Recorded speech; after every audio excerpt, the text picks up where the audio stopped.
rise of the Lord Speaker.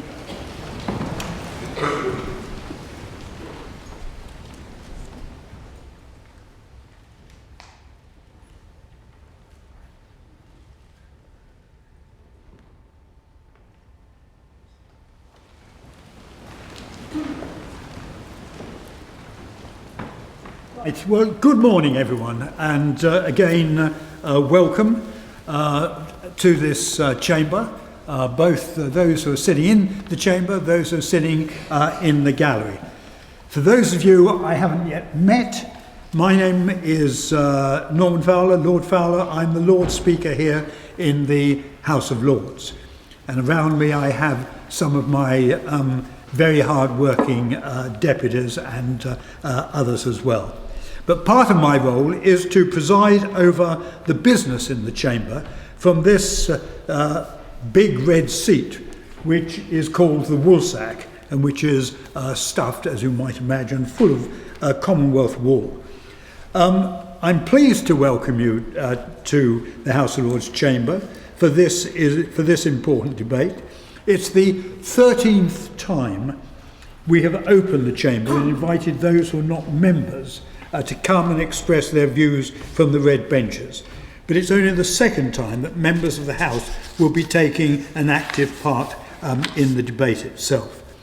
And I'm delighted that the House of Lords is hosting this event and that we have the opportunity to welcome representatives of the Royal Geographical Society, Royal Meteorological Society, and students from the following schools who have been invited by the English-speaking Union: Hartsdown Academy, Holyrood Secondary School, Lanark Grammar School, Netherwood Academy, Sprowston Community Academy, St Louise's Comprehensive College, Torridil Islam Boys High School, the Taunton Academy, and Bryn Kel Unog. I apologise for that last pronunciation. We're also joined by students from the Atom Festival Student Ambassadors Programme, Sir William Borlase's Grammar School and Walthamstow Academy. I know that you've travelled from all over the UK to share your thoughts and to tackle this very important issue of how we can reach a sustainable future. I'm equally delighted to welcome our guests in the gallery. The debate will examine three separate issues of moving towards a sustainable future. Each debate will last for approximately half an hour. We will first debate, are governments responsible for climate change? The second debate will be, should we make sacrifices now to benefit people in the future? And finally, we will debate, can we have sustainability alongside globalism and growth? Each of these debates will follow the same format. We will hear an introduction from a speaker explaining the issue we're about to debate, and they, I think, are ready now on the front benches. There will then be a speech that sets the context of the debate and gives some more detail, and then we will move on to the solutions to the debate. We will hear three potential solutions to each debate in question. And following the proposed solutions, I will then open the debate up to the floor. And I think, as Christine mentioned earlier, this will be the opportunity of those of you who have not been selected at this moment to speak to have your say. If you wish to speak during the open section of the debate, please, if you could raise your hand, and if I select you to speak, please state your name before you make your point. That's for the benefit of your fellow participants, and especially our Hansard colleagues transcribing today's debate, to whom I say thank you very much as well for coming in on a Friday to take down this debate. At the end of each debate, one of my fellow members will summarise what we have heard in the preceding contributions. There will then be a vote in which you can vote for your preferred solution. Each of the speeches will be up to 90 seconds in length, except for the first and last speakers, who have 2 and 3 minutes respectively.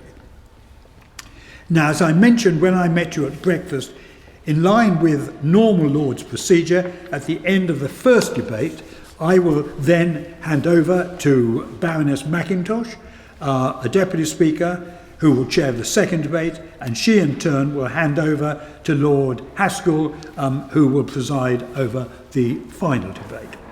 So before we start, I'd like to remind everyone present that many of the positions in this debate have been allocated to participants, and so speeches given may not necessarily represent their views, and also may not represent the views of the organisation that they are representing. Lastly, I'm sure my colleagues will agree, one of the lovely things about this chamber and about the House of Lords is that we can debate these issues, some of the hottest and toughest political issues in the land, without being confrontational. It's a debate. We want you to listen and respond to each other. Do not feel under pressure to disagree with your colleagues in this debate, but to build up their contributions. And it's common to hear a member of this House start by thanking their colleagues for their contribution, even if they don't agree with it. In order to keep the debate flowing, please reserve applause until the votes have been announced. So we're now going to start our debate. And remember, there are 3 options under the broad umbrella.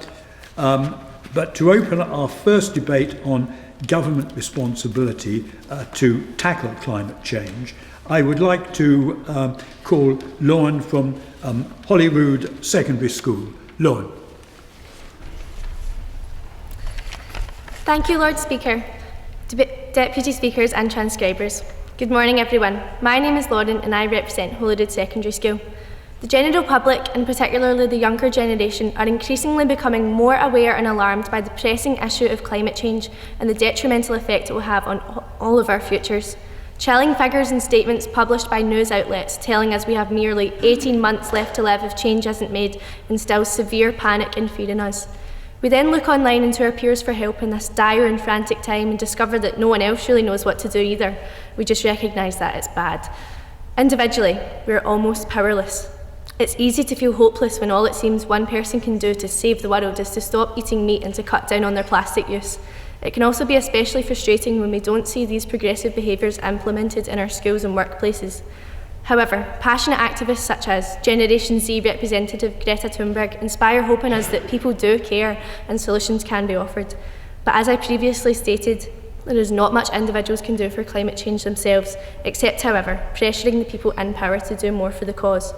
For as long as governments permit corporations to cut down entire rainforests and not introduce eco-friendly workplace procedures, a single person swapping chicken for tofu does nothing to save us from our impending doom.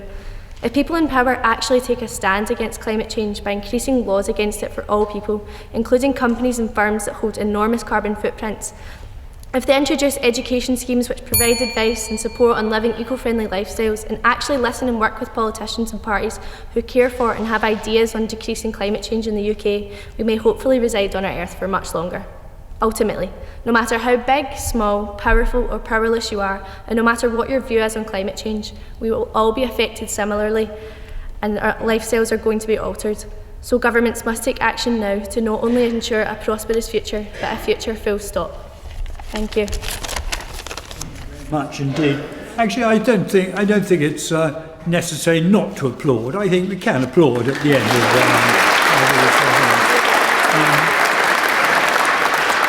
now, I'd like to call Norman from the Royal Meteorological Society to set the context of this debate. Norman. Lord Speaker, fellow debaters, my name is Norman. I represent the Royal Meteorological Society. There are 2 separate but closely related issues that humankind must address immediately. The first is the climate change that's already locked into the system as a result of past emissions. This is likely to result in huge monetary and human costs around the world in the next decade or 2, and there's little that can be done now to prevent that from happening. All we can do is try to find ways of coping with the cost of these changes. The second issue is the need to drastically and rapidly reduce future emissions to very near zero in order to prevent the first issue from spiralling into a full-blown climate change catastrophe. The Paris Agreement of 2015 addressed primarily the second issue, that is, the need to reduce future emissions. Since then, most action by governments and businesses around the world has also been addressing only the second issue. But it has to be said that it now appears very unlikely that the targets will be met. At the same time, the scientific community has become increasingly concerned with the more immediate problem of the first issue, the climate change now resulting from the accumulated emissions. This is a subject that is not being discussed widely at the moment, and indeed it doesn't get any mention in the current UK general election campaign, despite the likelihood of enormous adverse effects on the lives of all of us in the near future. In seeking an answer to the question posed in this debate, it's necessary to consider both of these issues. Thank you. Well done.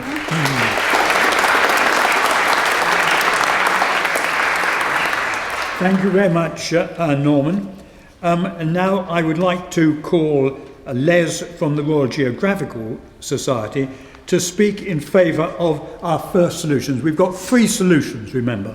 The first one of these is tax polluters. The only efficient way to slow climate change is for the governments to use tax changes and make new laws to get rid of carbon emissions and use less energy. Les. Lord Speaker, fellow debaters, my name is Les and I'm a member of the Royal Geographical Society. The notion that I'm advocating is tax polluters. The only efficient way to slow climate change is for governments to use tax changes and make new laws to get rid of carbon emissions and use less energy. So, why tax changes and why legislation? Simply because it works. The hearts and minds battle on action to slow climate change has been won, but to it, wallet and fairness in the form of global taxes and global laws need to be added to give real impetus to the changes that need to happen. What makes me believe it will work? Because it has been shown to work. In the UK, just the threat of the so-called sugar tax caused 50% of fizzy drink manufacturers to take action to cut sugar in their products. For this issue, we don't have time to make threats and wait for polluters to respond. Taxes are needed now.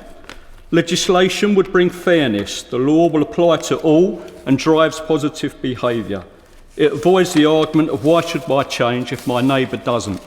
In the UK, the compulsory wearing of seatbelts in cars and the ban on smoking in an enclosed public space or workplace have both been effective and gained public acceptance precisely because the laws are fairly applied. There is no time to lose, and I repeat, why tax changes and why legislation? Simply because it works and it works quickly. Thank you very much.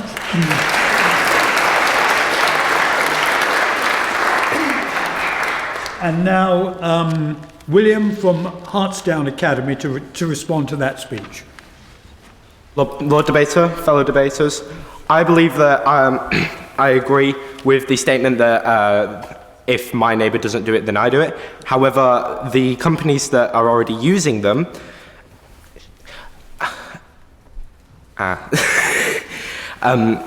already put it to a point where it cannot be reversed. And unfortunately, if we can't I'm sorry. Let's go on. Perhaps you might like to come back a little later. So I'm now going to call Aoife from St Louise's Comprehensive College to speak in favour of our second solution, the partnership approach. We need leadership, so governments must make the first move.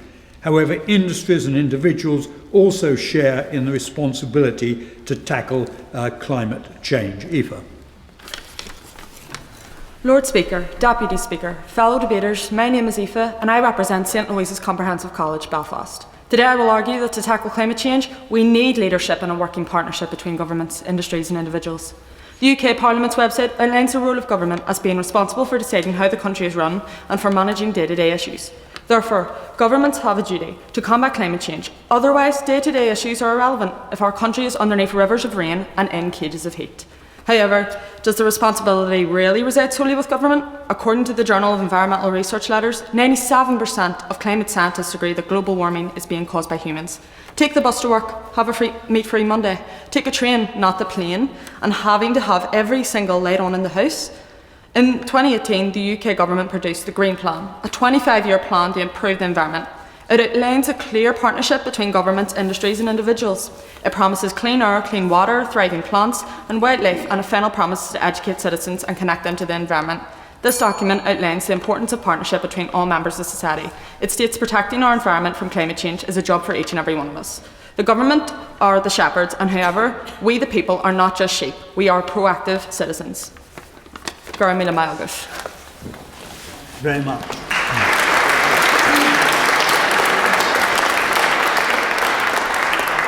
And Heather from Lanark Grammar School to respond.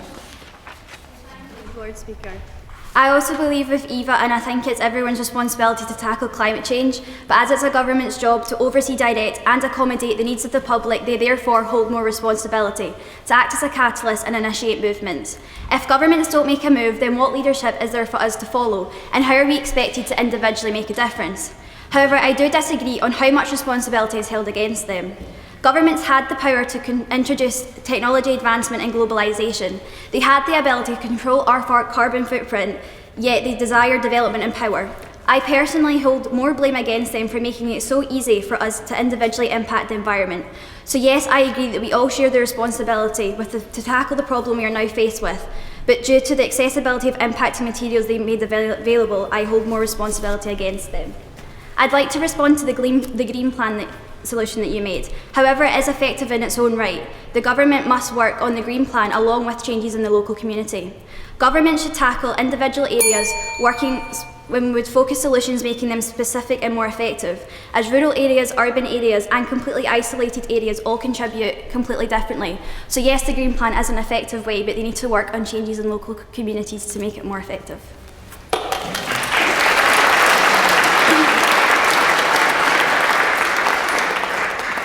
And so now we'll hear from Krinovik from Sprowston Community Academy, who will speak in favour of our third solution, which is individual responsibility. Individuals are the ones who should make the difference, taking responsibility for living sustainably with decarbonising their lifestyle. Krinovik. Good afternoon, everyone. I'm sorry, but no, we can't simply put focus on a small number of people. Responsibility is accepting that you are the cause and the solution of the matter. As a nation, we each have an individual right to reduce. We cannot blame others for our living or fixing of our sustainability. The average person's carbon footprint is roughly 10 tonnes, equivalent to filling 24 million balloons with carbon. This is our own issue. I understand that some may think we have chosen leaders to take the initiative to support this process. However, this is completely futile. If we continue adding to the problem, the issue is educating and action. An example of this is that the consumption of meat and dairy. Beef cattle are raised in deforested lands, and this results to 12 times more greenhouse gases. Travel is also an issue. A typical passenger vehicle emits about 47 metric tonnes of CO2 per year. We need to take this initiative to use green transports, for example, taking the bus more or simply just using things like the bike. It's really not that hard. I understand that the government is needed to do this and that the government provides solutions for us. Some may also say that the government makes laws, but when we consider all the different laws we have, do people actually follow them? They're most likely to be broken. So, in the end, it is our own problem. We all need to take the time to come together and grasp the fact that we all need change. Very much.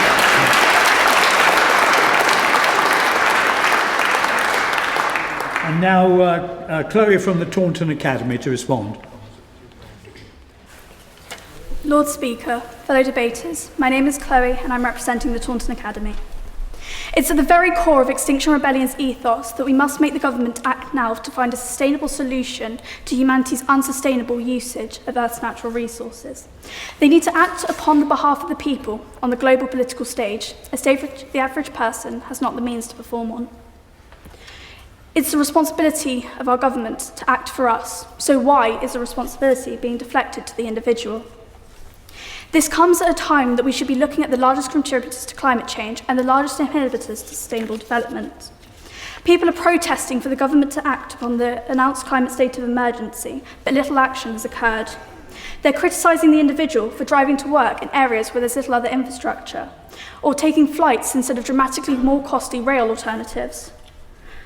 What we need is infrastructural change, a new green industrial revolution, not shaming the working class for factors they cannot change. The thing is, since 1988, 71% of global CO2 emissions have come from 100 companies. The working class shouldn't be expected to change instead of government pushing new laws and regulations which prevent things like that happening. We need to guarantee change. We have little time. It's like our house is on fire. We're begging our landlord to do something, but he's saying it's our fault because we had a flammable rug. The working class take what they need.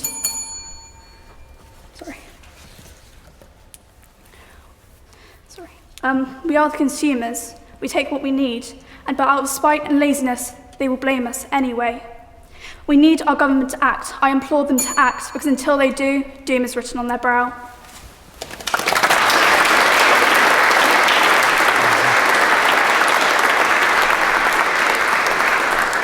Thank you very much indeed. And I'm now going to call Ibrahim from the Tawhidul Islam Boys School to give his thoughts on the debate. Lord Speaker, fellow debaters, my name is Ibrahim Ahmad and I represent Tawhidul Islam Boys High School. I am here today to discuss whether government is responsible for the prevention of climate change. Whilst I present my views on this subject matter, I want you to pose the question to yourselves. Is the government doing enough right now? Climate change is a significant threat to us and our planet. Research shows that we only have 10 years to inhibit climate change before bigger, more severe consequences can occur. At least 8% of all species of animals are at risk of extinction because of climate change. Governments have the finance, power and authority to help put a stop to climate change. For example, transportation. Transportation is one of the largest causes of carbon emissions in the UK. The government can promote the importance of electric vehicles and alter the vehicles used in public transport. The emphasis of individual responsibility. There are many changes we can make to help stop climate change. For example, reducing our consumption of meat and dairy products or using public transport. The government can also pressure industries and cities into using renewable energy, which produces zero greenhouse gas emissions from fossil fuels and reduces some types of air pollution. Let me ask you this question again. Are the government doing enough?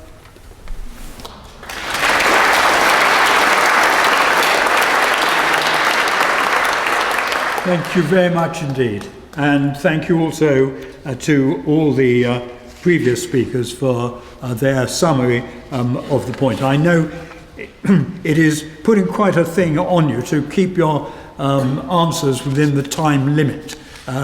As some of us know to our cost in this House, we sometimes have debate. I remember one debate on the BBC when we were all limited to 1 minute each, and it proved too much for many of their lordships. So look, we're now going to go on, and I'm going to open the debate to the floor, and then you can make your contribution. If you would raise your hand if you wish to contribute, and I will try and make a reasonable and balanced choice. Who would like to begin? Yes, yes and yes. Okay. Yes? You, yes, thank you. I'm Kerry Broca and I'm from Lanark Grammar. So I understand climate change is a very big topic and it's definitely affecting our world, but it's the earth and it's all natural, so it is bound to happen, and what I think we should really do is try to adapt to it. I don't think we can stop it, but yes, we are making it come faster, but I think we should try, yes, slow it down, but also adapt to it. Thanks. Thank you. And the gentleman behind. Thank you, Lord Speaker. I do not feel that we have time to wait for the government to make new legislation and laws or build new infrastructure. I feel that we need to be taking action now, even if it's just small, to make sure that we can accommodate this new finance, new offerings and new legislation that we can get from the government when they have time to do it. As I'm sure you all know, they're currently quite entailed in the details of leaving the European Union. So we need to reinforce them that actually having a planet is more important than what groups you're a part of. We need to make sure that we have a planet for when we eventually do leave, or not, as the case may be. And we need to make sure that that planet is habitable for us and for the species that we're so at risk of losing. It's very important to me, and as I'm sure to the rest of the House, that we are keeping variety within our world. If we all end up living in cities such as London and many others around the world, then where's all the farms gone? We do not have solutions at the minute for urban farming. Yes, they're coming, but they're not here yet. But they cannot come if we do not have a planet. So therefore we need to make sure that we as individuals are making small changes to our life. As even a small if we all made one small change each, the effect would be massive. Thank you very much. Now I'm now going to intervene with Emily from the Netherwood Academy to give her thoughts on the debate. Emily. I would like to thank everyone for their contribution to the debate thus far. I appreciate all the educated and rightful points made by all the previous speakers. But I want to ask you this one question. How long is it going to take for us to realise that without purposeful actions, our thoughts, opinions, revolutionary ideas are all just mere words? Did you know that the concentration of carbon dioxide in the atmosphere in 2018 was the highest it has been in over 3 million years? I am in favour of the solution given by the first speaker. You said that pollution taxes are needed and that they bring a fairness to society. And I fully agree that the government should be admired for implementing these crucial schemes that are minimising the copious amounts of greenhouse gases, both industrially and domestically produced. However, rather alarmingly, in 2015, industry only contributed to 10% of the UK's environmental tax revenue, leaving thousands of manufacturing businesses still left producing an excessive amount of greenhouse gases daily. Given that the industrial sector produces more fossil fuels than any other sector in the UK's economy, I believe further stress in this immense issue needs to be made to make these payments compulsory for all businesses, big and small.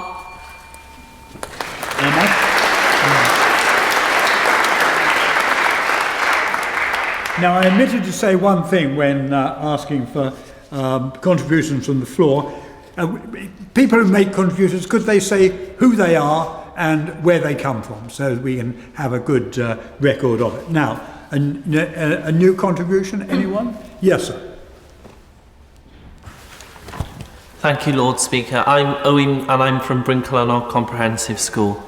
I'd like to say that whilst I agree that individual responsibility is a really important factor, that I also believe that government intervention is necessary, and I would like to support the notion of a carbon tax, as I believe this could help some of the other problems which I'd like to address, such as infrastructure development, especially in rural communities. We're from the South Wales valleys, and our transport network isn't sufficient for us to give up cars.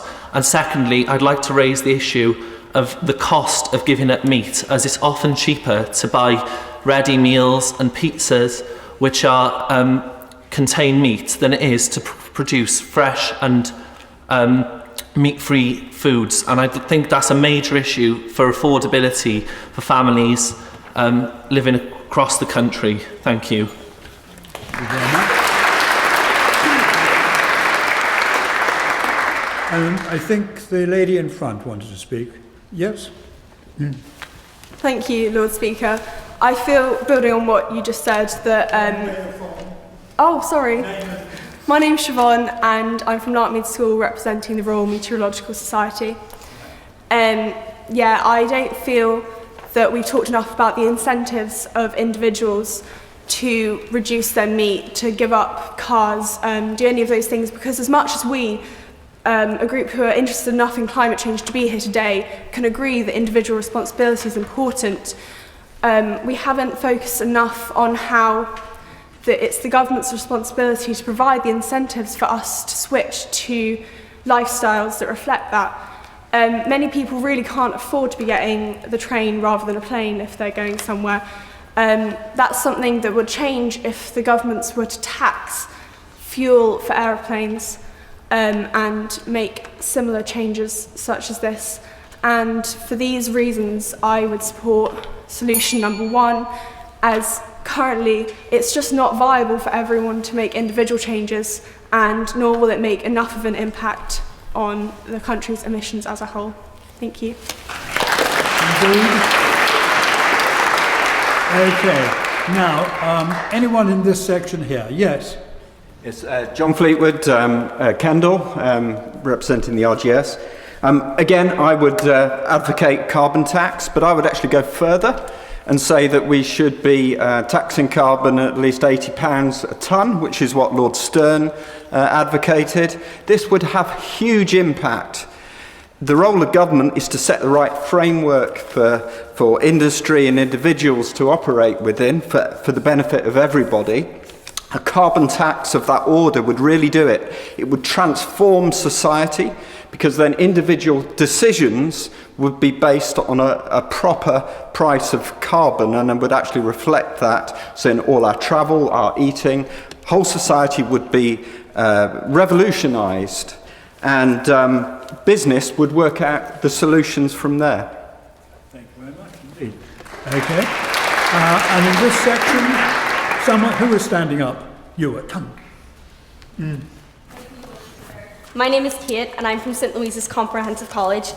I would have to agree that tax is our main solution to climate change, especially on huge industrial businesses, as not only will it protect our planet, but it provides key economic incentives, such as a policy can complement or avert the need for a regulatory approach, which usually fail from what we see in our day-to-day lives.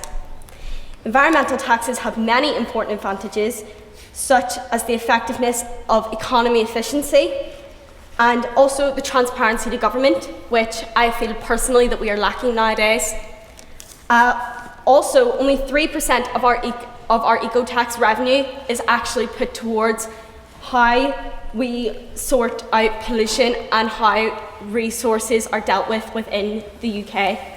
Although individual change is key, especially within my own home, it has been dealt with. More recycling, buying more recyclable products. However, is that a key thing that everybody can do within their lives, especially those from a lower class than others? Therefore, government should have the ability to impose a tax on whether it be carbon, recyclable products, or what we choose to take. Think about taking the bus instead of your car. Very much indeed. In that far group, anyone there? Yes. Lord Speaker, fellow debaters, my name is Ian. I'm from the Royal Meteorological Society. The carbon dioxide output from the UK is very small compared with the rest of the world. That from China and India are massive. Now, we can't blame China and India for that. We have to blame, in part, ourselves, because they make all the stuff we buy. So whenever you buy something, you're putting out carbon dioxide in China or India. So if people themselves would like to do something about cutting their carbon footprints, I suggest that they stop buying so many things. Stop buying that nice new mobile phone that you fancy. Or you don't really need a new microwave or a fridge. Wait a few years before you buy them. That's the way we can contribute. The government has to as well, of course. But one other thing I would like to mention, it's an embarrassing thing, but it's population control. For the long term, we have to do something about controlling the number of people on the planet. I'm not the only one who thinks this. A well-known documentary filmmaker, who I can't mention by name, is of this view, and he is keen that population control is at the forefront of future debates on climate. Am I? Now, just to be fair, we'll go there. Yes? I'm Ruby from Sprowson Community Academy, and I believe that manufacturers should stop producing such low-quality products and instead produce high-quality products. Imagine for every 10 shirts we produce one, and just imagine the impact that would have on the amount of pollutants put into our atmosphere. And that's my simple point. Thank you. And in the fight, anyone in the fight in that final section down there? Yes, right at the end. So I'm Dominic and I represent Sir William Borlase Grammar School. I think it's really important with the suggestion of the introduction of new tax changes and regulations that these introductions aren't passed on to the consumer. We're already struggling in society with poverty, not as much here as we do see in other countries, but it is a big problem. And the introduction of tax changes and regulations on fuel production companies may influence the consumer by rising fuel prices, which is a very inelastic good and people are forced to buy it to live. So I think it's very difficult to introduce these tax changes without it influencing the consumer, but it's important that the producer is the one that's paying these tax changes and regulations rather than the consumer themselves.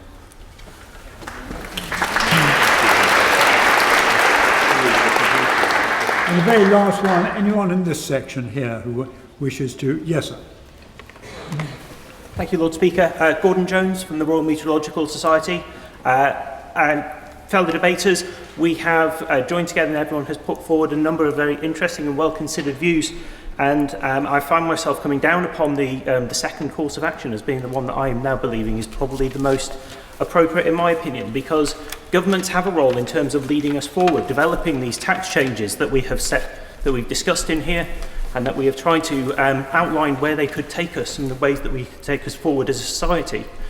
But we all have an individual responsibility to our planet, to the home that we live upon, and to the place where ultimately we would like to be able to raise ourselves, our families, and take the human race forward into the future. We spend a lot of time discussing what it is that we think would be difficult for us to be able to do, believing that we'd have to be able to do the single big step that would allow us to be able to change the community for ourselves. However, in my opinion, at this stage, what we need to be considering is what is the single change, no matter how small, that we could make to our life that would allow us to be able to make a positive improvement to the climate. And that's all I have to say, Lord Speaker. Thank you very much. Well, thank you to all our speakers, because you've got us off to a very good start. And just remember, those who weren't called, there are two other debates to follow. So with any luck, you should be able to get in on those. Having said that, I'm now going to call Lord Krebs to summarise what we've heard in this first debate. Thank you, Lord Speaker, and I'd like to start by congratulating and thanking all of those who've taken part in the debate. I'm really impressed by the quality of the contributions in this rather intimidating chamber. Dare I say so, the contributions today were better than one hears very often in debates amongst the members of their Lordship's House. This is the defining issue of our time, how we tackle climate change and environmental degradation. And it's the defining issue of our time because my generation, the baby boomers, messed up. We grew rich, we consumed a lot of stuff, and at the same time we damaged the planet. And I apologize for that, but I'm confident that your generation will be able to tackle the challenge that we've left for you. We didn't know what we were doing. We now do know that the planet is being seriously damaged, not just through climate change, but also through loss of species, loss of habitats, pollution, and so on. What we've heard in the debate today is a compelling set of arguments that the solutions will involve all of us, individuals. There's a key role for government, and there's a key role for the world of business. There's no one solution. The time for action is now. We've had enough time for talking. We need to act. Us as individuals, we've heard we could consume differently, eat less red meat, perhaps eat a more vegetarian diet, change our mode of transport, and in overall consume less, just buy fewer things.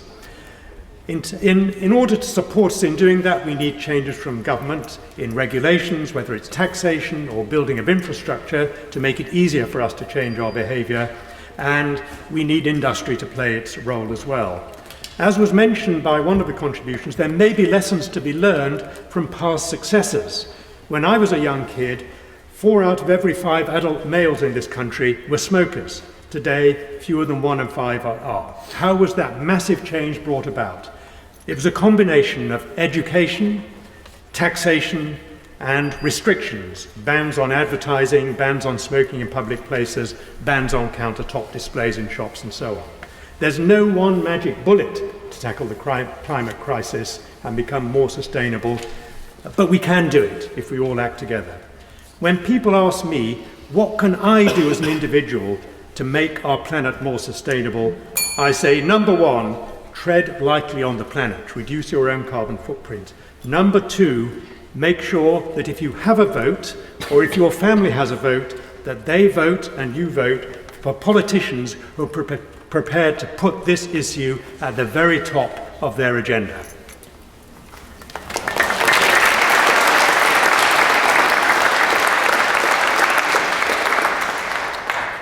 Thank you very much, Lord Krebs. And as he says, I mean, one of the striking things over the years has been how this issue, which not so long ago was at the bottom of the division table, or near there, has now come to the very top of the league. And that, I think, is an extremely good sign as far as the country is concerned, as far as the world is concerned. But now we come to the solutions, and the solutions to these questions. And I'm going to ask you to vote for one solution, the solution that you favour the most. And you vote by raising your hand, because it would take rather too long for us all to go through the division lobbies. Vote by raising your hand clearly in the air whilst the doorkeepers count. So please raise your hand if you believe that we should tax polluters. The only efficient way to slow climate change is for governments to use tax changes and make new laws to get rid of carbon emissions and use less energy.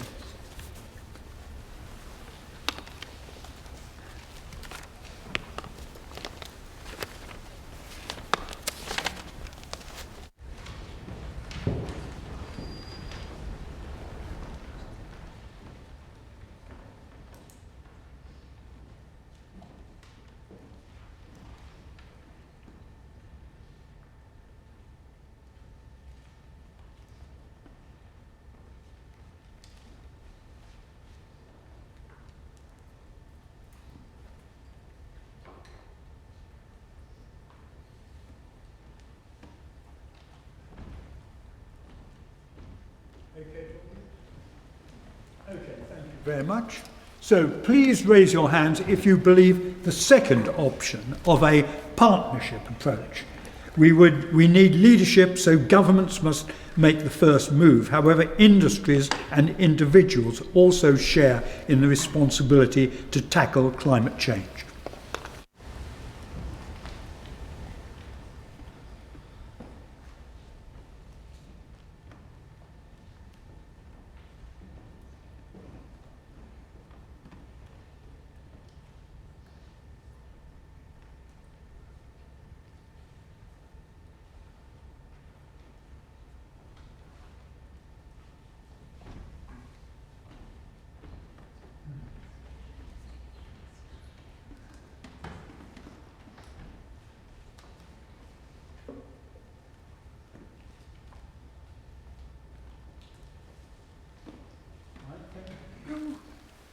Is that okay? Now, the third option is the option of individual responsibility.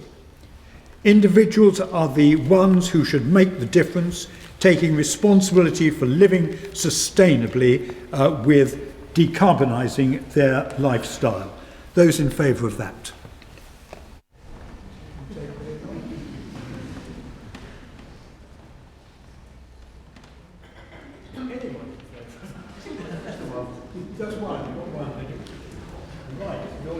Slight pause as we count those votes. I think I can tell you who was first.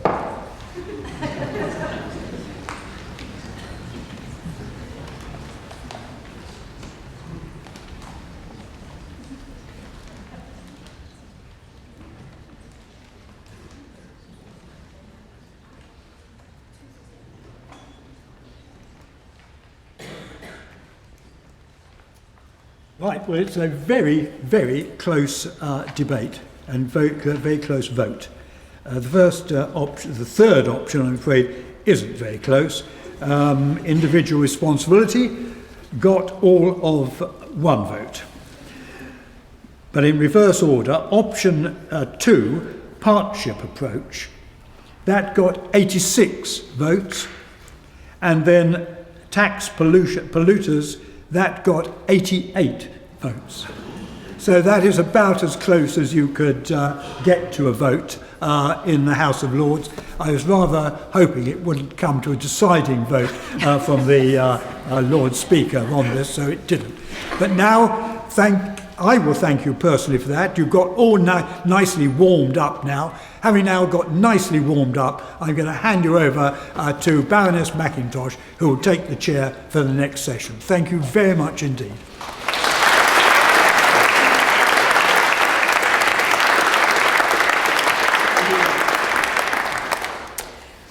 So, good afternoon, everybody. For those of you who don't know who I am, I'm Jenny McIntosh, Baroness McIntosh of Hudnall. I'm one of a panel of Deputy Speakers who support the Lord Speaker in his duties, particularly in respect of the debates that go on in the Chamber, and so I am a regular occupant of this chair, the Woolsack, which you've already had described to you. We're going to move on to the second debate now. Can I just say before we do, it's very inspiring and impressive to hear not just what you say, but how you say it. This generation, my generation, have a lot to answer for as far as the issues you're discussing today are concerned. And it's very important to us to see how important it is to you. So thank you for what you've done already, and I am looking forward to hearing from those of you who have still to come. So the next debate is, should we make sacrifices now to benefit people in the future? So the opening speeches start with Ronan from Hartsdown Academy, who's going to open the debate. Deputy Speaker, fellow debaters, my name is Ronan and I represent Hartsdown Academy. The question I have been asked to tackle is, should we make sacrifices now in order to benefit the future? Personally, I feel that the question should have been, when will we make sacrifices? Because mostly everyone should agree with the fact that climate change, and to a greater extent global warming, is real and is rapidly approaching.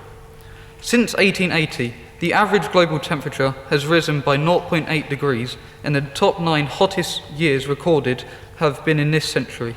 This pattern doesn't seem like it's going to stop unless we change our ways.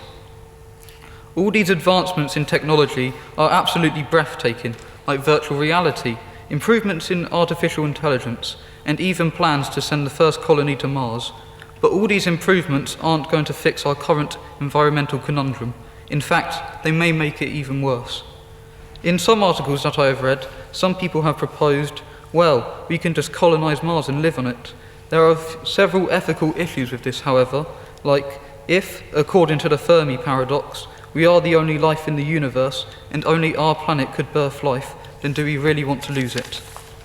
It should be a pull factor which inspires us to explore the solar system, our primordial curiosity, not the push factor of greenhouse gases plaguing our atmosphere, suffocating anyone too sentimental to leave. This is why my peers will discuss that we should have an immediate reduction of greenhouse gases in private and industrial sectors, make progress towards sustainability and developments in technologies that reduce pollutants, and address and confront the worst impacts of climate change, which are long off before they are present and inevitable. Thank you for listening.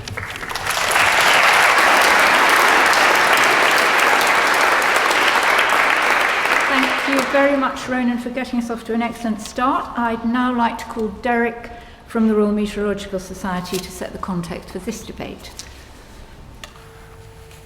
Deputy Lord Speaker, fellow debaters, my name is Derek from the Royal Meteorological Society. We must make sacrifices to benefit people in the future, and we must make them now.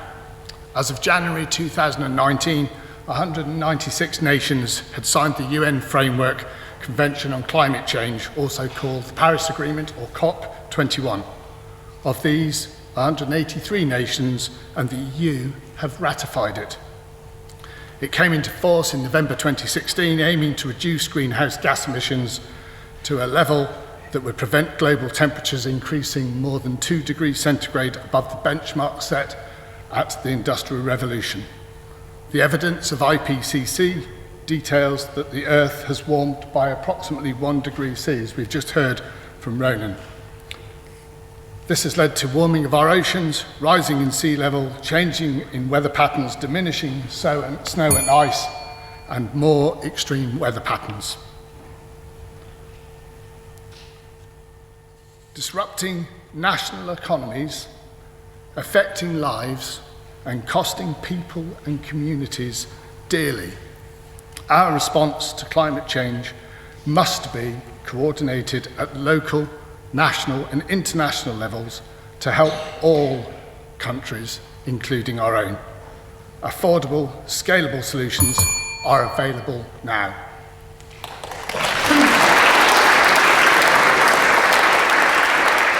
Thank you, Derek. I'd like now to call Luciane from Netherwood Academy, and this is to speak in favour of the first of the solutions to the problem that we've just had put to us. And the first solution is that we should change lives now. We need an immediate and rapid reduction of greenhouse gas emissions in all private and industrial sectors. Luciane.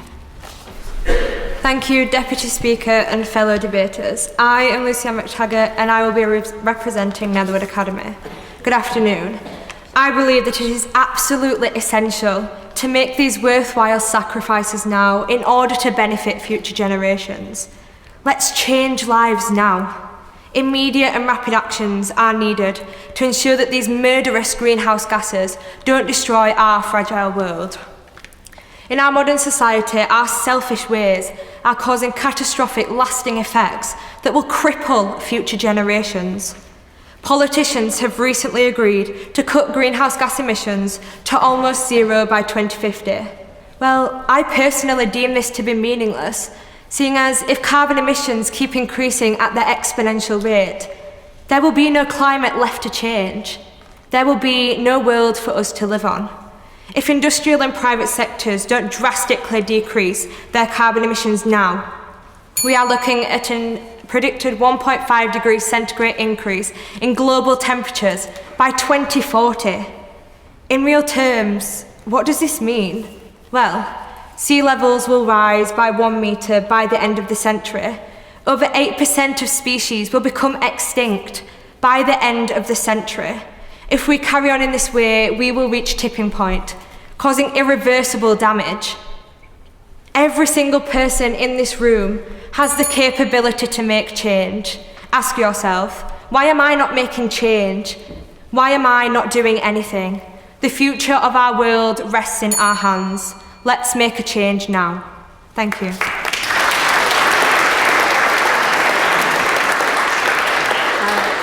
Can I now call on Martin from Holyrood Secondary School to respond to that speech? Martin? Yeah. Deputy Speaker, fellow debaters, ladies and gentlemen, good morning. My name is Martin and I represent Holyrood Secondary School. I would like to begin by saying that I wholeheartedly agree with everything that the previous speaker has said. We are rapidly approaching a horrendous tipping point for climate action. Sacrifice is required. And in my response speech, I would like to talk about the idea of sacrifice, the notion of it, the idea of giving something up, and who should be doing it. Sacrifice is often seen as an individual responsibility. I know that the previous speaker did implore us all to make change within our own lives. Statistics like the average person's annual carbon footprint being roughly 13 tons are tossed around, along with solutions such as cycling instead of driving, with the vague expectation that listeners will take meaningful action to change the climate. However, it is also true, as has been stated in the previous debate, that roughly 70% of the world's total greenhouse gas emissions can be traced back to the same 100 companies. Thus, should the responsibility lie at their feet for solving the climate crisis? I would argue that corporations have a nasty tendency to shirk the responsibility for problems that they themselves create. However, I would also say that corporations are motivated by money, and the money over which they so salivate is provided by people like you and me. Thus, if we were to make sacrifices, if we were to prop ourselves up on a recyclable soapbox and say to industry that we will no longer support what is killing the very ground on which we walk, that is the sacrifice that will truly affect meaningful change on our planet. Thank you.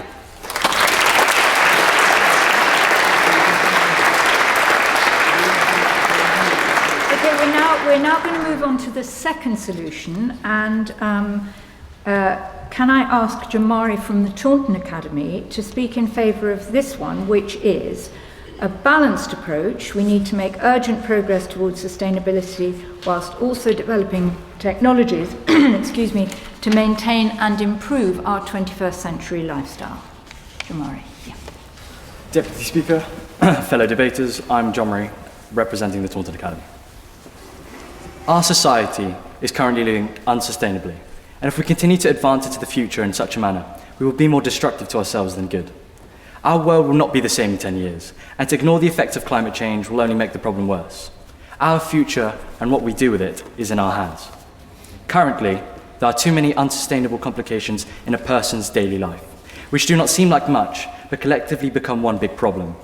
Our world needs to act now, but in the process we should not give up our own comfort or feel the need to be a hero.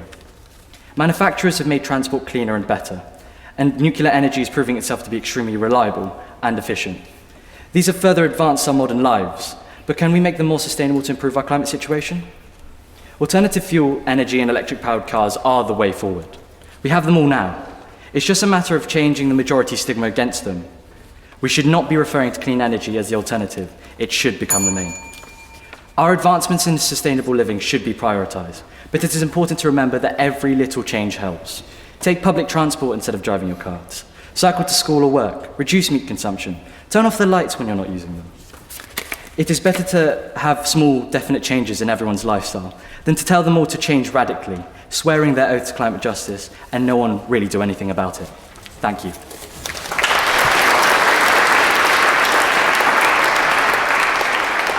Thank you, Jamari. Can we now hear from Hassan from Tuhidul Islam Boys High School to respond to that speech? Lord Speaker, fellow debaters, my name is Hassan and I represent Tuhidul Islam Boys High School. We must change our lifestyles now to achieve a sustainable future. We cannot compromise the future for the sake of improving our current lives or living in comfort, when we are already seeing flooding, storms, heat waves, and extreme sea level rises. Just this month, news reports flooded in from the village of Fish Lake to reveal the unprecedented levels of flooding as a result of the River Don bursting its banks. A resident interviewed by The Independent claimed that they had lived there for 32 years and never seen anything like it. 20 of the last 22 years have been the warmest on record. This ever-increasing climate change is caused by the fossil fuels that we burn on a daily basis, releasing CO2 into the atmosphere, which traps heat from the sun. 90% of this heat is stored in the oceans, increasing sea temperature and melting the ice caps. These rising temperatures have killed 1/3 of the world's coral reefs in the last 3 years, which, according to the Nature Journal, over 1 billion people rely on for food. We must reduce our reliance on fossil fuels by investing more money in renewable energy sources such as wind farms and offshore wind to power our homes. We must also encourage the use of electric vehicles and invest more money in educating the public about what they can do. While I agree that fossil fuels have helped us to improve the medical sector, such as through the use of petrochemical derivatives in medicines such as synthesized aspirin, I can't help but wonder how the adults around me can claim to save lives with one hand while taking away many more by ignoring the issue of climate change. To conclude, we shouldn't waste time and resources in improving our current lives, only to have our advancements destroyed by the catastrophic effects of climate change in the near future.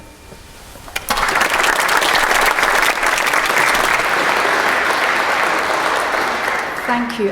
Can I now call on Alicia from Bryn Celynnog to speak in favour of the third solution, which is that this can wait. The worst impacts from climate change will be a long way off in the future, so we can carry on as we are. Deputy Speaker, should we economically and socially sacrifice for the benefit of future generations? Should we place regulations on society that limit the impact on climate change? Or should we prioritise more current matters? I'm Alicia Fry and I represent Bryn Celynnog Comprehensive School. Climate change has always been an issue recognised by the United Kingdom as one of great importance. However, it has also been the subject of controversy and scepticism. Despite the protests, the government have been actively innovating solutions to reduce carbon emissions, and due to these efforts, UK emissions were 44% lower than what they used to be in 1990 and continue to decrease. However, some radicals feel there needs to be more done. To sacrifice for future generations means to innovate new projects that have extortionate costs and require frequent attention from experts.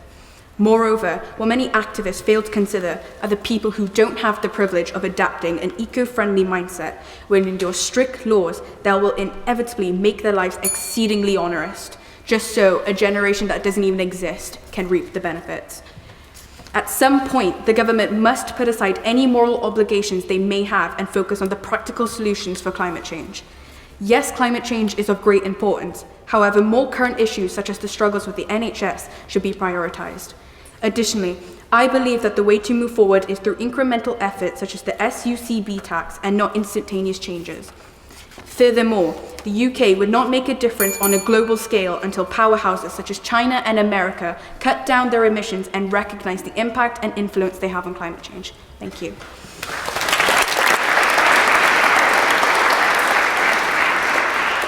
Thank you to everybody who's proposed and reflected on those solutions so far. Can I now call on Donald from Lanark Grammar School to give his thoughts? Donald. Deputy Speaker, fellow debaters, my name is Donald and I represent Lanark Grammar School. For future generations to continue to have a good quality of life, it is imperative that we must make sacrifices. To do this, we need to limit the number of fossil fuel burning cars on the road.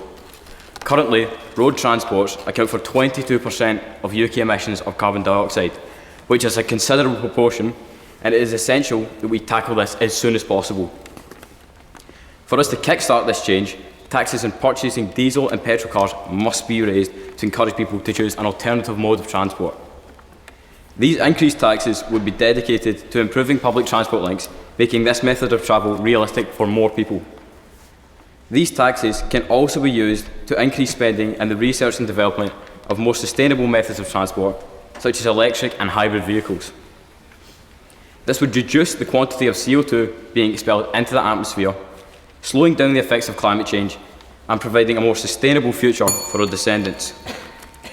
The promotion of a car sharing scheme whereby car owners could earn tax breaks for travelling together would help reduce the volume of traffic on the roads.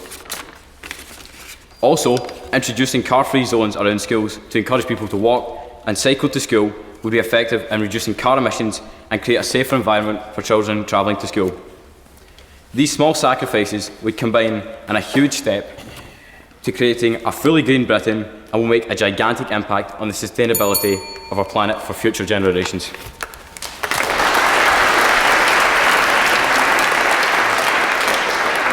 Thank you very much, Donald. Now, when I was waiting to come up here before the debate started, I was talking to somebody who's probably in the chamber, and I said that it was very likely, that much more likely, that I would make a mistake and mess up than that any of you would. And so it has proved. because I need to apologise to Olivia from Netherwood Academy because I missed her out in the previous debate. So can I ask Olivia to make her contribution now, with my apologies? Thank you, Deputy Speaker and fellow debaters. I'm Olivia Smith, representing Netherwood Academy.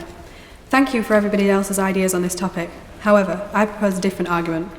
Should there be a change in the world's climate, there is clear evidence that this will be many, many years from now. Indeed, much of the noise that has been emanating from the so-called environmental protectionists amounts to no more than scaremongering and fake news. We are seeing politicians across the world using the dramatised hype subject of climate change as a distraction from the real issues facing the world of today, such as poverty, health matters, security issues, and the economic crises with which we must contend with. It is a fact that we have somewhat ambiguous evidence that the climate is changing. Weather data and temperature records have only been collated since 1850, and frankly, changes during this period are minor. We need to question as to how long these small changes have been going on. Small changes. Century? Or perhaps likely a millennia. Environmentalists state that it is human-generated carbon emissions that have affected the world's climate. However, clear research published in a science journal in 2003 demonstrates that carbon dioxide concentrations were rising 600 to 1,000 years before we have even seen the minor changes in the world's climate. To this I say that the human race through carbon emissions have had little to no detrimental impact on the world's climate. I would also point towards the solid fact that we are seeing climate temperatures cool in the southern hemisphere. Therefore, how can this be described as global warming? I conclude by reinforcing the point that evidence suggests that climate change, if any, has been small, and the limited impacts on the world are many, many years in the future. Thank you. Thank you very much, Olivia. We certainly wouldn't have wanted to miss that contribution, so apologies again. I'm going to open the debate to the floor now. Can I just remind you, firstly, if you want to speak, raise your hand, clearly so that I can see. If I do choose you to speak, can you give your name and the school or organisation that you represent? And can I just say, I'm going to give first preference in this debate to people who have not thus far made a contribution. So if you want to speak and you have not yet spoken, please raise your hand now. Right, okay. Well, I was looking over there, so I'm going to start there first, and then I'm going to go over to the other side. Okay? In the white shirt, yeah. Thank you, Deputy Speaker, and thank you, fellow debaters. I'm Sam, and I'm from Bryn Comprehensive School. I'd first of all like to say that I completely agree with many of the points that have currently been made. We're all working towards a common issue and a common cause, and we have different ways of going about it. The issue we currently face is that we have a climate temperature limit for global warming of 1.5 degrees Celsius. Now, the UK government have put their targets to reduce their carbon emissions to net zero by 2050. As other debaters have pointed out, that this isn't good enough. We will be hitting and exceeding that limit by 2040 if we continue as we currently are. So what can you do to lower your limit, to lower your impact on the environment? Well, I believe that small changes to everyone's lifestyles will have a large impact. If you were to make a large change to your own lifestyle, then you might be thinking that you are sacrificing too much and less willing to continue with the sacrifices you have made. I believe that maybe using public transport one day of the week to lower your impact is the best way forward.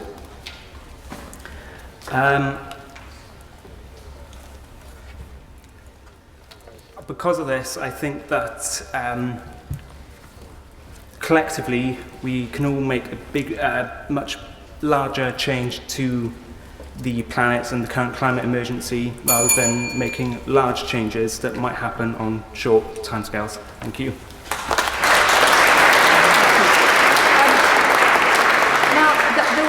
There were several hands up over here. Could I have, yes, in the third row back. Yep. Thank you. I'm Morven from Lanark Grammar. We are already suffering from the effects of climate change. How are we supposed to tell the people whose houses are burning in Australia, the families that are starving from droughts across the world, and the children who are choking in cities all over the planet?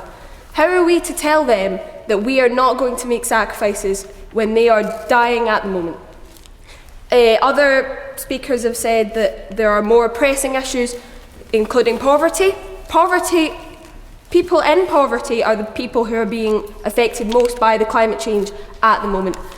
We as human beings must be doing everything we can do to every single sacrifice that we can make to ensure that these people have the best lives that they can. Thank you.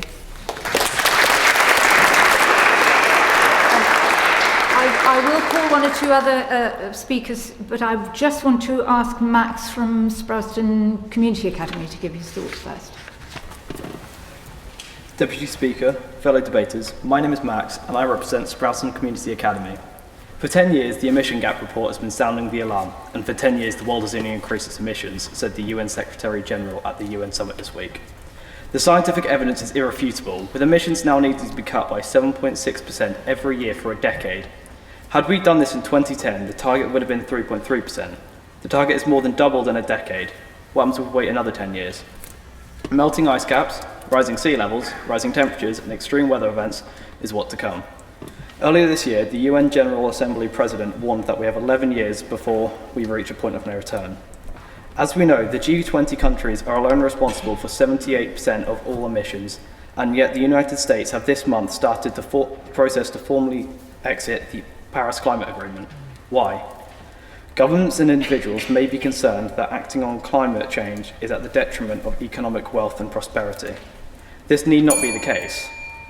The new climate economy report says that low carbon growth could deliver economic benefits of $26 trillion to 2030, and this is a conservative estimate.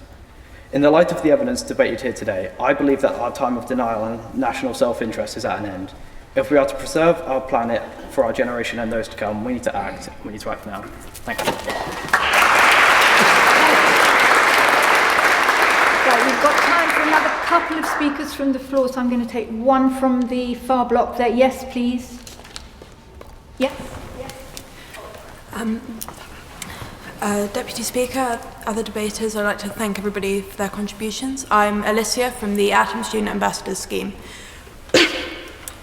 I would just like to remind everybody of our oranges as a species. We are arguably the most socially dependent species ever on Earth. From the moment we're born, we rely on other people, we rely on their compromises, and we rely on their sacrifices.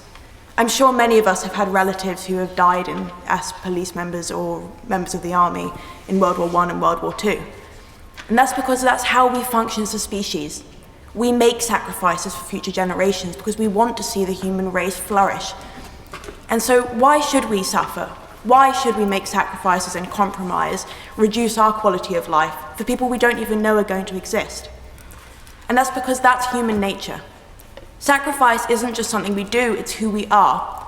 And those values are more prevalent than ever and more necessary than ever. We need to uphold that. Thank you. I'm looking down at the far end there. I don't think we've had many contributions from the far block. Okay, right, with the zebra shirt. Hello, Yulia Giannini from the Royal Geographical Society. I'd like to talk about the use of the word sacrifice in this debate, because I think what we're actually talking about is aspiration and prosperity. I would say that it's a sign of prosperity to be living in a healthy city where I can breathe air that is not going to pollute my lungs and drink water that is clean. I see it as a sign of prosperity to have access to local energy and transportation systems that are affordable. I see it as a sign of prosperity to eat food that is produced locally and doesn't impact the world as it is now. And I see it as a sign of prosperity to be running a business that is investing back into the environment and society on which that business depends. So I think the more that we frame this debate around sacrifice, the less likely we are to change. Because at the end of the day, this is all around aspiration and prosperity, because we will be improving our lives if we go down this route. Thank you. Okay, one more if you're quick. I'm going to take you at the back there. Yeah. Thank you, Deputy Speaker. My name is Sophie and I represent the Royal Geographical Society. I would like to talk about where the responsibility lies to begin living sustainably and making those sacrifices. I don't think it is fair to impose regulations on developing nations that inhibit them from benefiting from the same developments that we have ourselves. As the ones who created the problem, it is our responsibility to resolve it. We cannot put the blame and responsibility on others who are only just beginning to develop their own countries and reap the benefits that we already have. We and other wealthy nations must make changes towards sustainability, as we are the only ones who can afford to do so.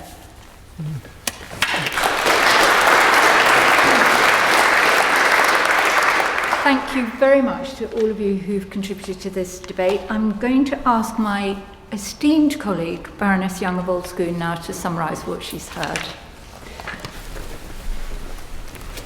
Lord Deputy Speaker, your esteemed colleague is deeply, deeply challenged by the fact that there have been so many brilliant ideas in some very competent and inspiring speeches.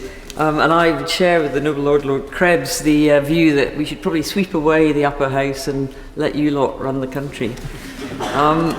There's been a huge range in this debate, ranging from climate change isn't really real, right up to there's a moral and spiritual case for us doing this on behalf of the planet as a whole. I thought there were some very clear statements about the fact that there are affordable and practical solutions available. There are some very clear statements about the fact that we really have to hold the level of temperature increase to below 2 degrees, and that having a net zero carbon policy for this country by 2050 is not going to achieve that, so that more needs to be done.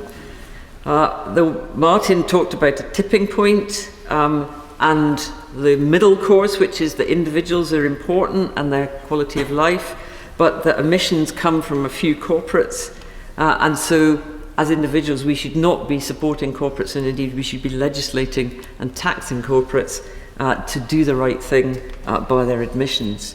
There was a stress under the discussion on solution 2 about a balanced approach where individuals and technical solutions come into play, and indeed a clear statement that there are technical solutions for sustainability in clean transport, energy, and that we shan't need therefore to be asking people to be too radical, which is what they may not be able to do, but getting that blended solution of a technical approach but with real people engagement on easy actions that they can take now that don't destroy their lifestyle, that don't put undue pressure on poorer communities either in this country or internationally.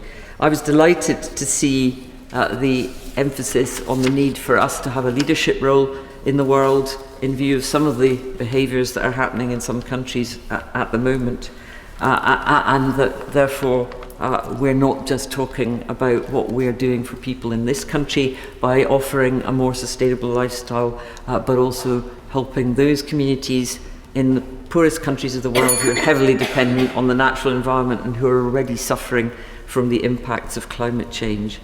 There was a useful intervention from Max, who said that delay means targets have doubled in the last 10 years, and we're only 11 years from the estimated point of no return.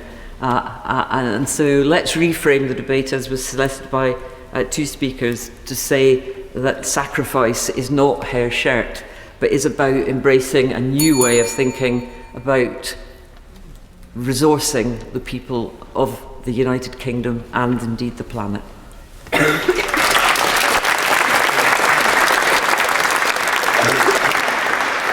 Thank you very much, Baroness Young. That was a very extraordinarily clever summary of what was a very complex debate. I would now like to move us on to the important matter of voting on the solutions that we've discussed. So the overall topic, as we know, is should we make sacrifices now to benefit people in the future? I'd like to remind you that of the 3 solutions that you're going to be considering, you should only vote for one, and that should be the one that you favour the most. And can you vote by raising your hand clearly in the air while the doorkeepers count? So the first solution, if you want to raise your hand for it, is change lives now. We need an immediate and rapid reduction of greenhouse gas emissions in all private and industrial sectors. So if you support that solution, please raise your hand now.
Okay, the second solution, so if you want to vote for this one, prepare to raise your hand, is that we should have a balanced approach.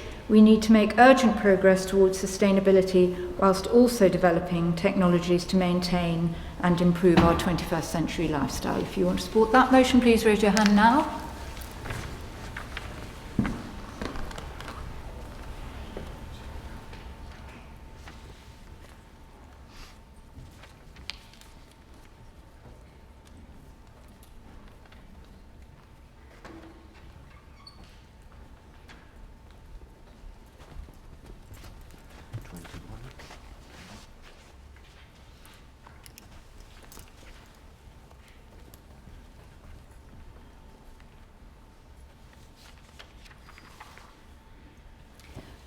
Okay, and the third solution that you have to consider is the following. This can wait. The worst impacts from climate change will be a long way off in the future, so we can carry on as we are. If you want to support that solution, please raise your hand now.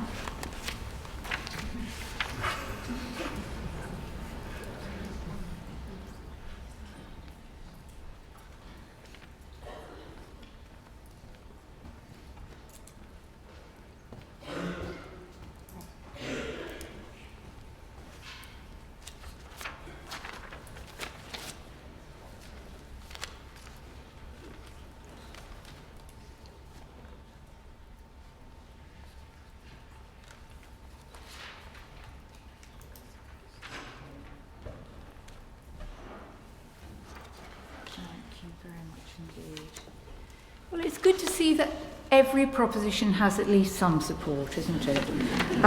However, there is some disparity with these.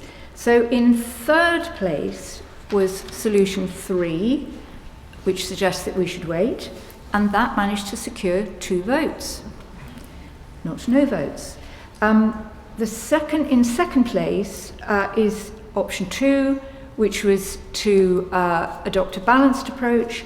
That secured 42 votes, but well in advance was option 1, which was to change lives now, and that secured 123 votes. Well, I think those of you who voted for that one deserve a round of applause. Okay, so I'm going to leave the woolsack now and hand over to a much safer pair of hands, my colleague Lord Haskell.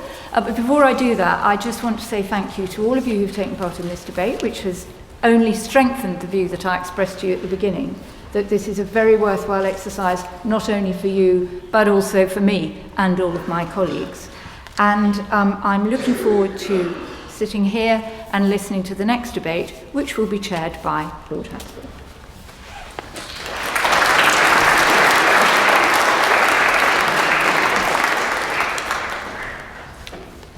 Thank you very much, Baroness McIntosh.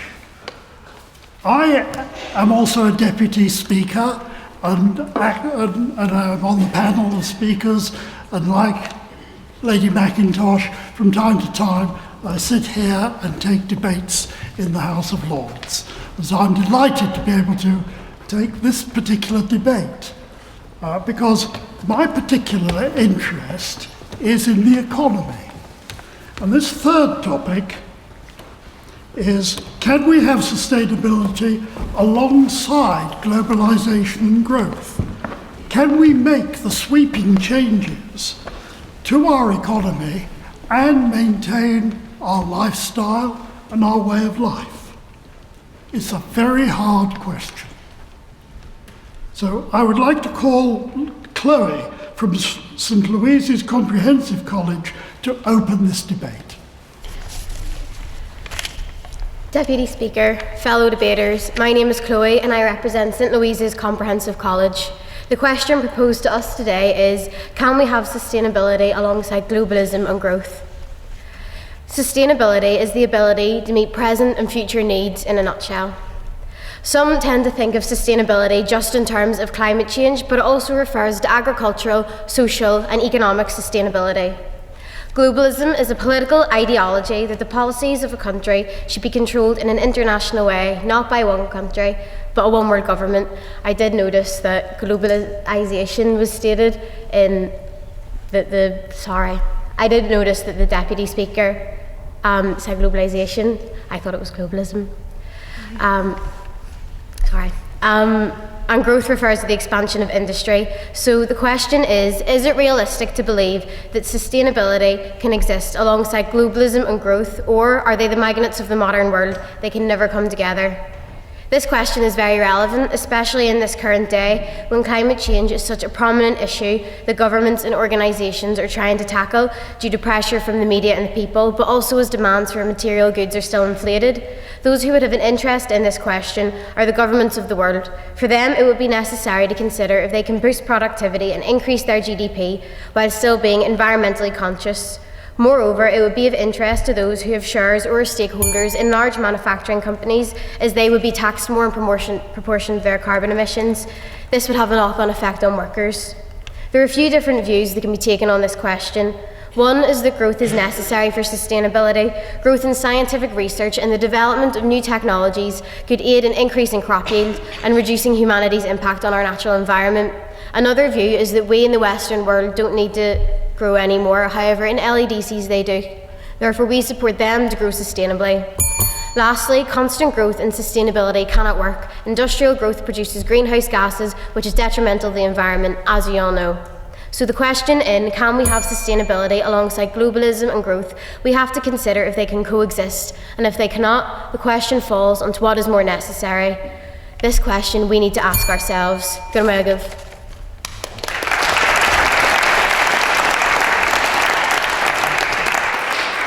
Well, thank you for that comprehensive introduction. I would now like to call Leslie from the Royal Geographical Society to set the context for this debate, both nationally and internationally. Deputy Speaker, fellow debaters, my name is Leslie and I represent the Royal Geographical Society. Food and water, energy, waste management and the ecology of our planet, our global resources, our global responsibility, our global opportunities. Affluent economies such as the UK are between two poles, with traditional industries declining and resistant to change, while in other areas such as offshore wind, the UK leads the world. In growing emerging economies, monoculture and the extraction of fossil fuels has massively increased. New technology of energy, infrastructure, food production, and recycling can transform industries towards closed-loop, zero-waste production. For example, a collaboration between the UK and India called Innovating for Clean Air is leading towards goals of clean air and electric vehicle uptake, a shared, connected and electric mobility system. As the world's population passes 10 billion, our resources and current technologies will be insufficient. Continuous incremental improvement is not enough. The governments, industries and entrepreneurs driving radical change will be the guardians of our future, a collective global endeavour. Sustainability is not about cutting back, it's about changing the way we do things.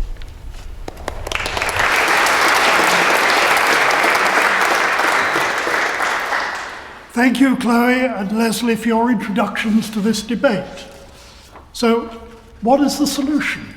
What is the solution to this problem?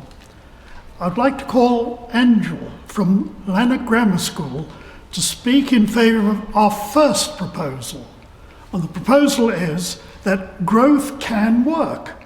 Innovation and new technology, such as genetic modification, will enable us to carry on feeding the world, and economic growth will create opportunities for new technologies. I'll now call on Dylan from Bryn Celog to respond to that speech. Our fellow debaters, my name is Angel and I represent Lanark Grammar School. I'd like to say that growth and sustainability can absolutely work alongside each other. Thanks to the brilliant minds who have dedicated decades to developing biotechnology, specifically GMOs, we now hold in our hands the key to feeding our growing population. Thanks to their ingenuity and innovation, we can have more food and more nutrition, whilst using less resources, less energy, less space and toxic chemicals. Already, researchers across the globe have managed to increase the crop yield of wheat and rice by 50%, and this figure is only set to increase. Our rapid advances in technology doesn't just allow us to sustainably, safely and securely carry on feeding the world, it has also enabled economic growth, and as a result, many more job opportunities. We are in the midst of the 4th industrial revolution, and contrary to popular belief, AI and other remarkable technologies are not evil, thieving inventions. In fact, they are the opposite. They have led to more jobs, not less.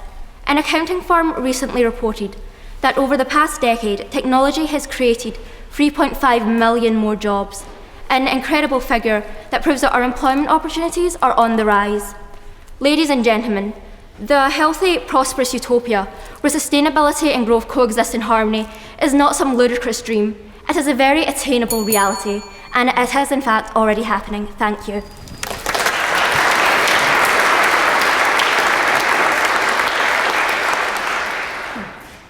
Thank you for that optimistic view. I would now like to call Caitlin from Hartsdown Academy to speak in favour of our second proposed solution. The second proposed solution is that we should advocate sustainability. You can't stop progress, but we have to support emerging economies, not to make the same mistakes that we did, but to grow sustainably. I would now like to call Kirsten Florentine Weber from the Royal Meteorological Society to respond to that. I think it's Kate. Sorry. I'd now like to call Caitlin from Hartsdown Academy to speak in favour of the second proposed solution.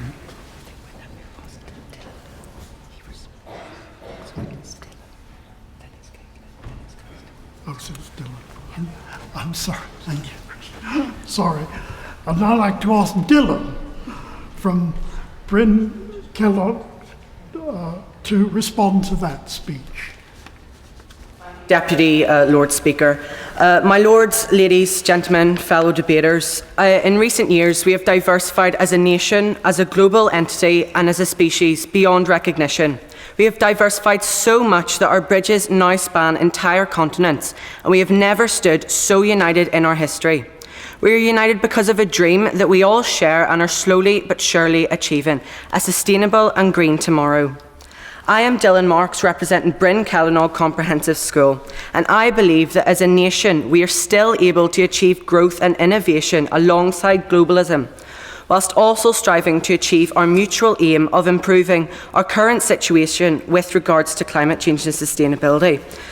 I also want to say that I completely agree with what my fellow debater mentioned, and we are united in a society, I think, probably most united we've been, and with connecting our heads, putting our heads together, if you will, we can better our situation, and with the technology possible, it allows us to continue life as we are, whilst physically cutting down on wasteful means and sources of food.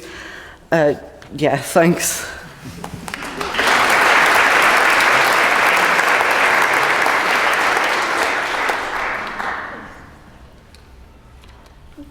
Thank you.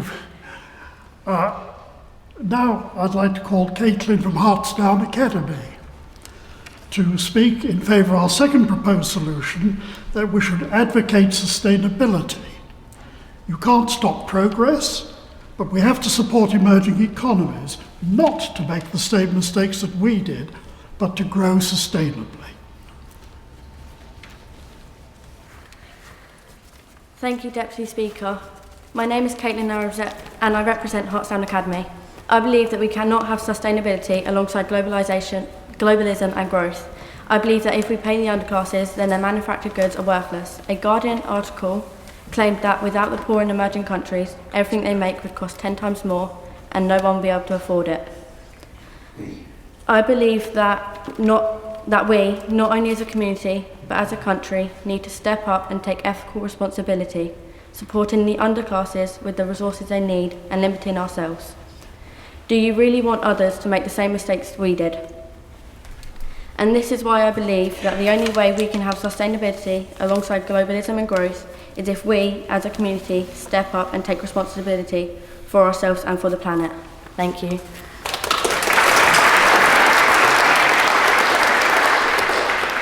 Thank you, Caitlin. I'd now like to call Kirsten Florentine Weber from the Royal Meteorological Society to respond to that speech. Deputy Speaker, fellow debaters, my name is Kirsten Florentine.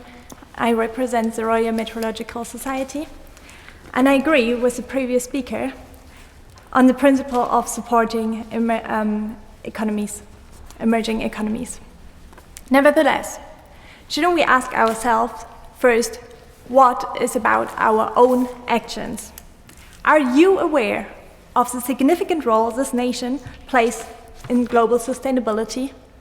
For example, through importing goods which are produced unsustainably, we are exporting more than 25% of our carbon emissions. If we are unable to demonstrate good practice, what kind of an example can we set to others? As a physicist, I study the impact of global winds on regional air moisture. Our decisions have an impact. If we decide to act sustainably here, we encourage people across the world to act sustainably too. Sustainable demand, sustainable supply. Policymakers need to take more responsibility in the global context and support British industry to only buy things from abroad that meet our own sustainability criteria. Remember, because resources are finite, eternal growth, no matter where in this world we are, is an illusion. Making supply and demand sustainable would be an intermediate step to ending economic growth in the traditional sense, allowing us to redefine a nation's success through quality of life, rather than quantity of profit. Thank you.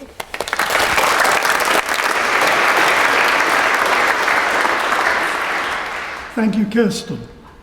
I'd now like to ask Sophie from Holyrood Secondary School to speak in favour of our third proposed solution.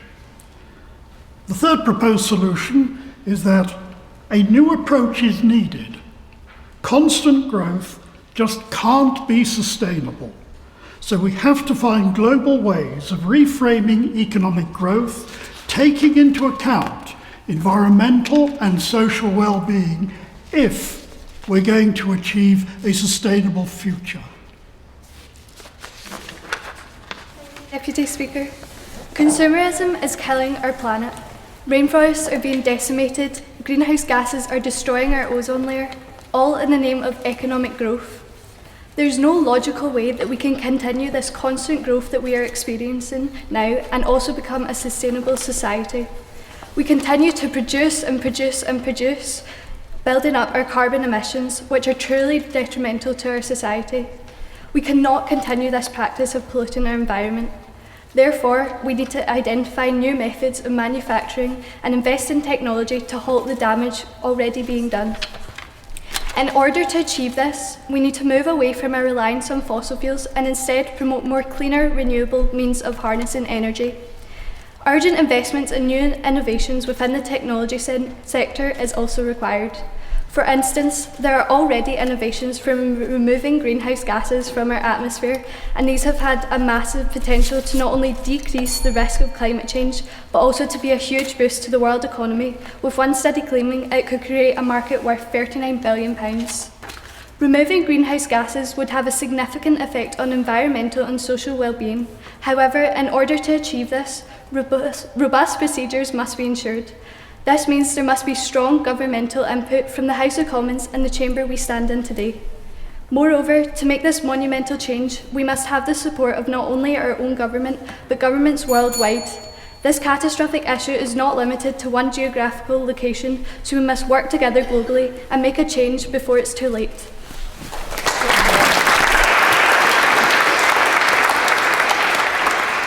Thank you, Sophie. I'll now call on Grace from Sproston Community Academy to respond to that speech. My name is Grace, I'm from Sproston Community Academy. Thank you to the previous speech for introducing the idea of reframing economic growth, which brings me to my point about the food industry, which is currently unsustainable. So much food is imported in the modern world. The food we eat every day often has many food miles. It would be much more sustainable to eat local and seasonal foods to reduce emissions, with the added benefit of supporting the local community. Vegan and vegetarian diets are also more sustainable eating habits, as crops take up less space. Also, genetically modified crops could be altered to need less water, less space, and to produce more edible material per plant. As a result, less trees would be logged for space, which would be a positive change in terms of slowing down climate change and soil erosion. We should also take into account the methane produced by cattle. Speaking of cattle, the logging in the Amazon rainforest, 62%, 45 million hectares of land, is used as cattle pasture, and logging was mentioned by the previous speaker. A high meat diet produces 2.5 times more greenhouse gas emissions than a vegan equivalent. Therefore, to be sustainable, the food industry needs reframing. However, it is important to consider that this may affect globalism, with decreasing interconnectivity with trade between countries. Overall, I feel that a sustainable lifestyle for the future can be achieved, with changes for the better in day-to-day life. The countries could unite over their plans for a greener economy, protecting globalism whilst also achieving growth. Thank you.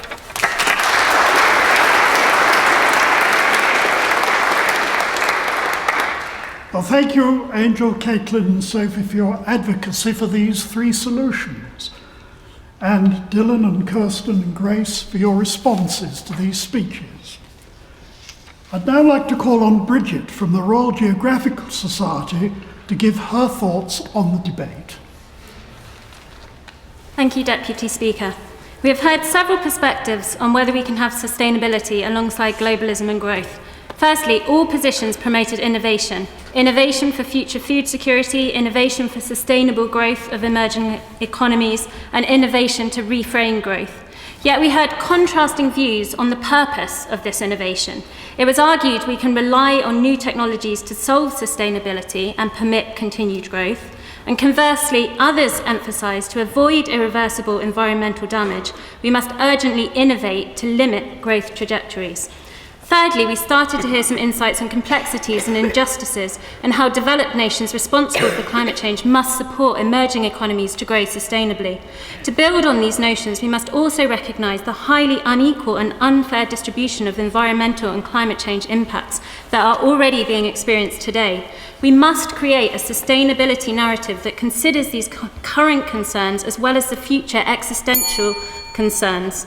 The Global Commission on Adaptation estimates that investing $1.8 trillion USD globally on climate change adaptation could generate 7.1 trillion net benefits over the next 10 years. Done right, adaptation can protect nature, reduce inequalities and create opportunities. To conclude, we must reframe growth and adapt to promote inclusive, innovative and global system change if we are to strive for a sustainable future.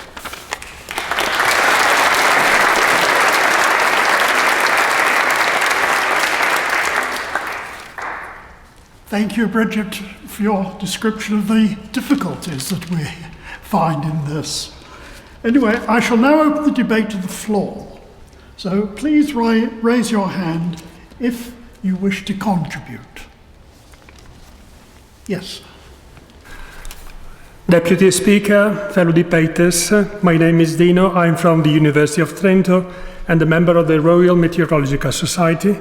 I think we all agree that our actions against climate change can be right, effective and durable only if each of us can understand the nature and urgency of this problem and how future development can be differently achieved from the past.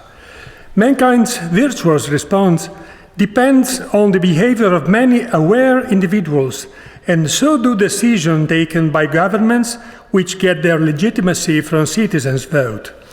Therefore, awareness comes from education and information.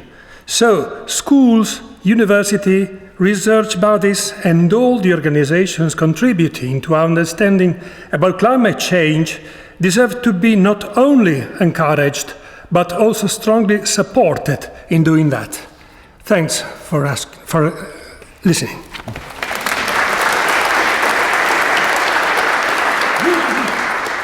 Yes. Thank you, Lord Speaker, and thank you everyone for your contributions today. My name is Ben Pickering, I'm from the University of Leeds, and I'm a member of the Royal Meteorological Society. I'd just like to point out that throughout history, every new technology that has existed has come with warnings of unemployment and economic problems. Some examples I thought of while sitting here are the printing press replacing copywriters, the combustion engine replacing horse and carriage, and computers. And we're also told nowadays that smartphones are kind of said as like a big problem in society and they're going to cause a lot of problems. But the same was said for TV, radio, and books. So I don't think that renewable technology like wind turbines and genetic modification are going to stop growth in society. But I do also agree with the third proposed solution. By definition, a society based on endless growth is unsustainable.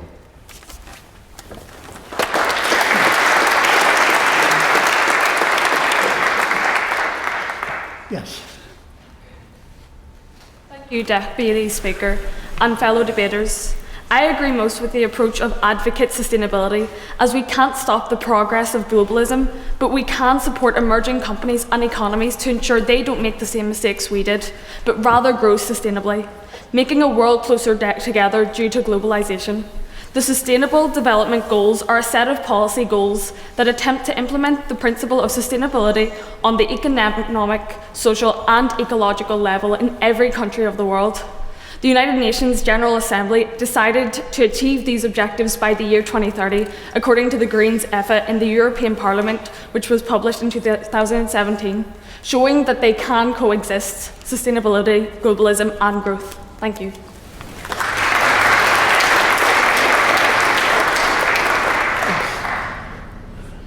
Hello everyone, I'm Nicola from the Sproston Community Academy, and I believe that if we look at fashion differently, we can change the climate change. For example, if you look at a sweater that was handmade, locally made, it might cost a little bit more, but it will have a lot smaller carbon footprint than a cheaper sweater that you buy from a place that buys their product from China or India, which has a much larger carbon footprint. Thank you.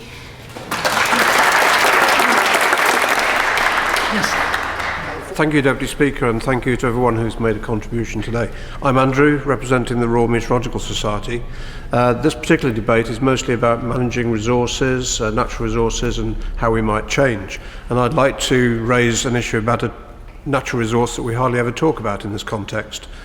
I've made changes in my own life. I went to a meteorological conference in Copenhagen this year, and I travelled there by train instead of by plane. It took me 2 days. And I could see that from the timetable, but when I actually did it, I was confronted with the amount of time I'd spent. I spent 4 times as much time as I would have done if I'd gone the way I might have gone previously. Now, time is a natural resource that every single person on the planet has exactly the same amount of. There are big variations in wealth, body mass, and intellect, but everybody has exactly the same amount of time. So if we're going to spend more time doing things in the future because of climate change, we may actually have to change the way we manage time. And that's not something which is really easy to tax or legislate about. That's a big challenge. Time.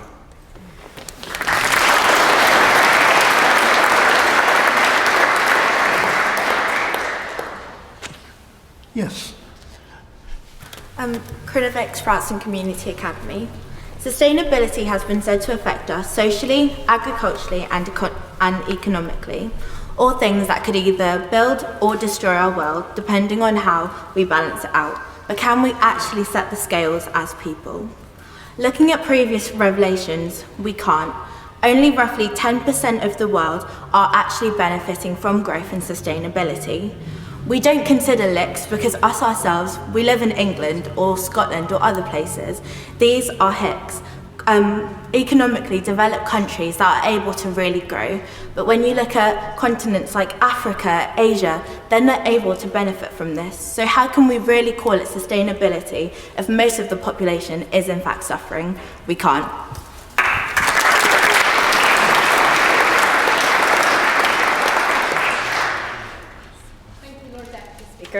In relation to what the last speaker had said, whenever the tax had been imposed on plastic bags, the extra money that was garnered from plastic bags, instead of going to the government, was expected to be donated to a good cause, which did impact consumer behaviour. So if something is put in place similar to that of plastic bags, we can help those economies that are struggling, such as India and such as Asia, to help them grow and become sustainable like we are trying to achieve, and work within a partnership to improve globalisation and globalism as a whole. Thank you.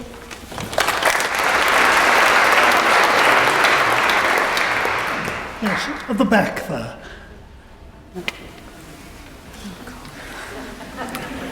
Greetings, boys and girls, ladies and gentlemen. I'm here to talk about one major problem, which is overpopulation. So basically, there's part of sustainability is population, of course, and the population has been growing too rapidly, in my opinion. So I think that things such as abortions should be made legal in more countries, as to slow down the rapid population growth. That's all I have for now. Thank you very much.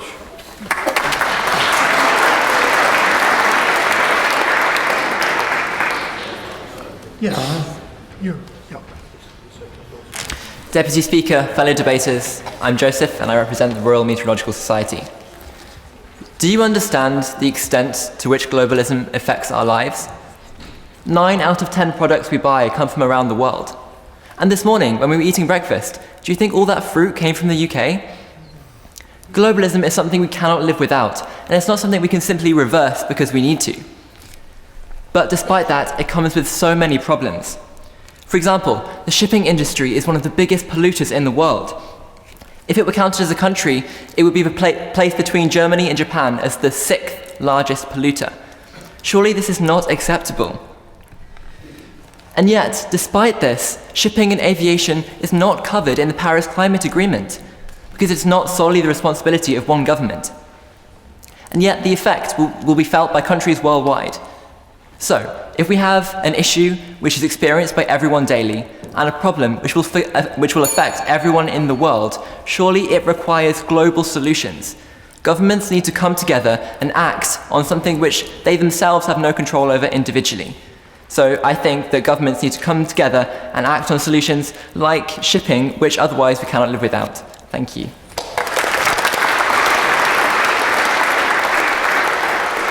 I think we've got time for just one more. Yes. Thank you, Deputy Lord Speaker. My name's Joshua Powell and I'm here representing the Royal Geographical Society. I'd like to thank my colleagues for their contribution, but as a scientist, note that despite the question of the 4th Industrial Revolution, global carbon emissions continue to rise, while global biodiversity continues to undergo what has been termed the 6th mass extinction. The 5th describes an event of such magnitude as to such that it led to the extinction of the dinosaurs. I therefore urge you to vote down the motion that business as usual is safe or sensible. Instead, we have to make sustainability attractive. And we've heard of the challenges that the world's billion global poor face, how this should be viewed as an opportunity, not as a sacrifice. And that means a vision we can aspire to. That means backing sustainable growth. Thank you very much. I think we can just squeeze in one more. In the very back there. Thank you. Fellow debaters, Lord Speaker, my name is Zaid and I am representing Tawheed al-Islam Boys High School. Globalism can help develop solutions by bringing the world's best talent together to build scalable and sustainable technologies which can help us to tackle climate change. Alongside growth, technology like genetic modification will enable us to carry on feeding the world, and economic growth will create opportunities for new technology to be in use. For these reasons, I strongly support the idea of globalism and growth, because it will create a bright future for our generation and future generations too. Thank you.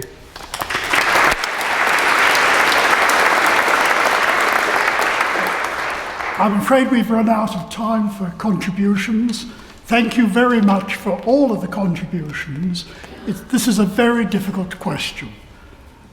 I'd now like to call on Lord Teverson to summarise what we've heard in this debate. Thank you very much, Deputy Speaker, and like my fellow peers, can I say what a delight it is to see such young people in this House today. I would say that there was a speaker, I think, on the other side, on the cross-bench benches over there, that referred to the carbon content of the atmosphere 3 million years ago. If it was a House of Lords debate, there would be someone here that stood up and said, "I remember that, and you were wrong. It was something else." But I also want to say that you've been tackling, I think this is the most difficult of the three subjects, and I'll come on to that in a minute why. But I also would want to point out to you that you are under far greater constraints than we are as members here. Because what we would all be doing as members if we were here during this debate is checking on Google whether your facts of the other people were right, and actually enforcing our argument as we go along by looking at our technology. You haven't been able to do that, and I congratulate you on how you've done it so spontaneously. Let me go through this hopefully quite briefly. This is one of the biggest challenges, globalization versus sustainability. And I think it's worth historically thinking both these concepts actually are pretty modern. We had the Brundtland Report, which some might remember back in the 1990s, that really invented sustainable development. That was only, 25 years ago that this really came down as a concept. And globalization has only really happened also over the last 25 years. And one of the big political issues is that globalization, while being seen as good, and never forget, we've mentioned Asia, that in China, globalization has enabled hundreds of millions of people and families to come out of poverty.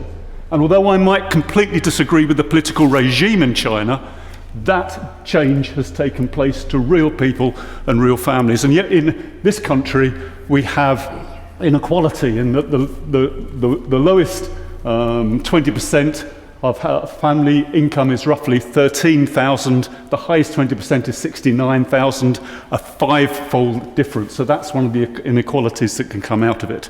But globalization can also be good in terms of sustainability, but we have to change that economic system. We were talking about how consumption can't keep on rising with this.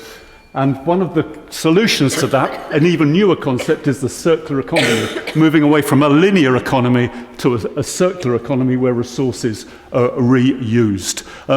Colleagues, I haven't got a lot more time, just 15 seconds. What I am going to say is that the only way that we can tackle globalization is by having globalization in our decision making. We've mentioned the United Nations, we've mentioned the European Union and our own country. What we have to make sure that we do is not just set targets as we do so often in this House, but actually have a road path to meet them. Thank you for your debate.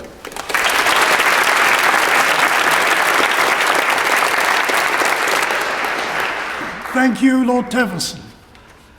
It's now time to vote on the proposed solutions. Now the question is, can we have sustainability alongside globalization and growth? As with the earlier votes, please vote for just one solution, the solution that you favour the most. And you vote by raising your hand, and keep your hands up while the doorkeepers count. So please raise your hand if you believe in the first solution, that growth can work.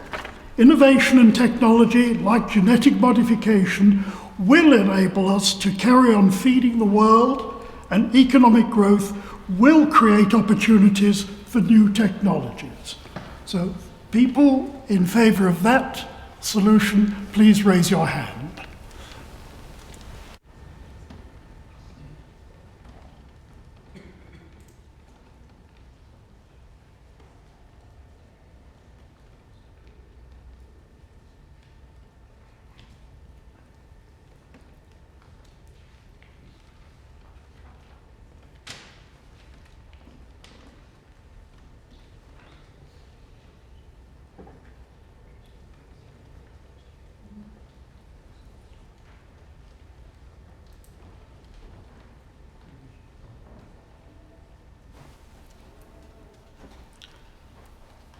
The second solution is that we should advocate sustainability. You can't stop progress, but we have to support emerging economies not to make the same mistakes as we did, but to grow sustainably. So those in favour of that solution, please raise their hand.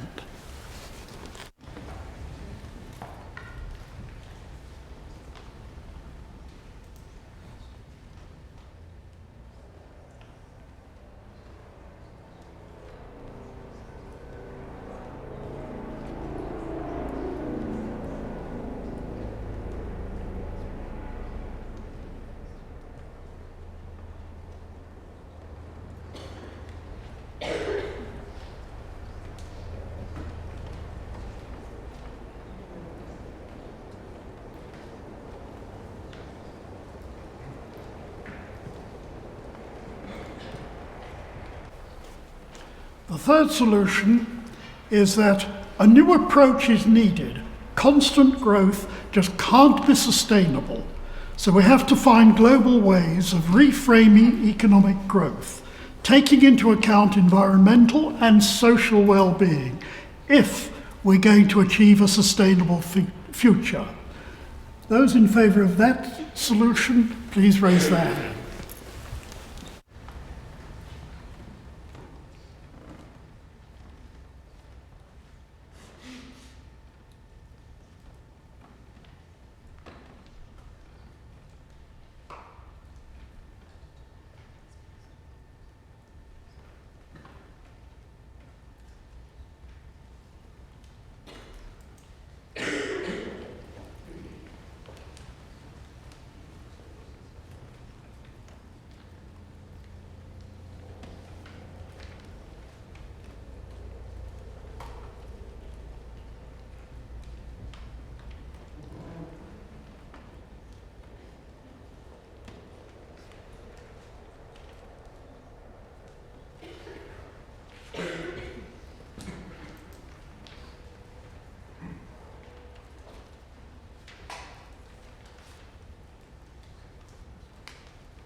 In third place was the third option, that the new approach is needed. In second place was the first option, that growth can work and innovation and technology like genetic modification will enable us. There were 67 votes for the third option, 70 votes for the second option, and it was the middle option that got 85 votes. The option that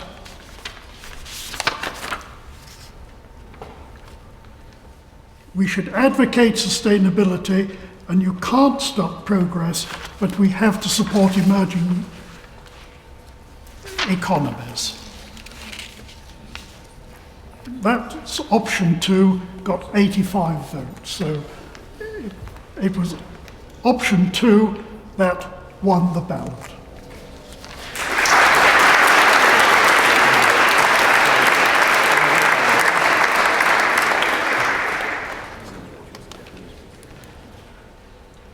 don't know if there's any member of the House of Lords who would like to say something in this debate. I don't see anybody.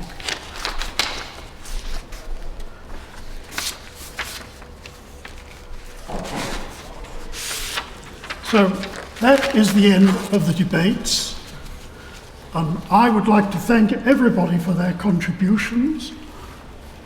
It's been an excellent debate, and you've all done a wonderful job, and I think you can all rightly feel proud of yourselves and about what you've achieved today. Like my colleagues, I've been very impressed with the quality of the arguments and the strength of your convictions.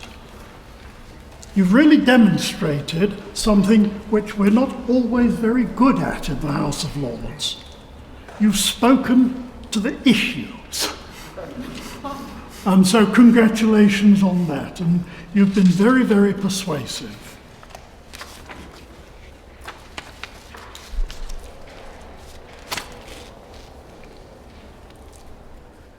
So thank you once again to all of you on these red benches who have spoken. Without all of you, we wouldn't have had this very important debate, and I'm grateful that you've taken all the trouble that you did in preparing your contributions and for coming here. As a thank you for your contributions today, we will send you in the post a transcript of the debate and a certificate, and a video of the event will be available on YouTube in due course. However, it should be noted that a day like today just couldn't happen without a great deal of work behind the scenes. A number of people have made it all possible. And I don't want to delay you for too long, but I feel that we should recognise the hard work that has gone into this event. And also we should recognise their perception in raising this issue at this time during a general election. It was very perceptive. Much is owed to the English-speaking Union, including Bob Saul, his team of mentors, and the rest of the ESU team who have worked very hard in preparing today's debate. We also have to thank our event partners, Mitchell Clark and Liam Morgan from the Royal Geographical Society, and Amanda Collard, Caroline Cooch, Juan Estrella Martinez from the Royal Meteorological Society. They have contributed a great deal in preparing the run-up to this event and indeed in organising the event today. Our thanks to Black Rod and to the Yeoman Usher and our colleagues in the Security and Visitor Service departments who supervise the security and the access to this event. They made it possible for it to go ahead with the invaluable support of the Communications Office and colleagues from the Library, HR and Archives who have made up the events team. To the Principal Doorkeeper Designate, Mr. Bennett, and his team, we thank you for coming in today to ensure that everything ran smoothly, as I know you all want it to do. Thank you to our clerk, Christine Salmon Percival, who's kept such accurate time and kept us on our toes with the bell. Our thanks go to Will Humphreys-Jones and his colleagues from Hansard for joining us today and for the splendid transcript of the debate, which I'm sure you're all looking forward to receiving. Thanks due to Emma Finch and her colleagues for such a delicious breakfast, and as well to all members of the Facilities and Furnishings Department for their preparation and support. And last but no means least, our thanks go to Ellen Large and Amy Green. They've worked very hard in planning this event, which I think we can safely say has certainly been a success. Baroness McIntosh.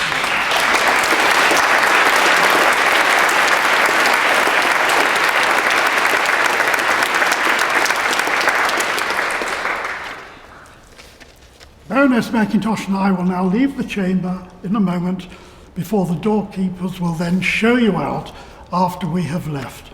Before I do that, I wish you all a safe journey. Thank you again for a wonderful debate, and I, for one, will certainly remember all the contributions that you have made. Thank you very much for all your efforts.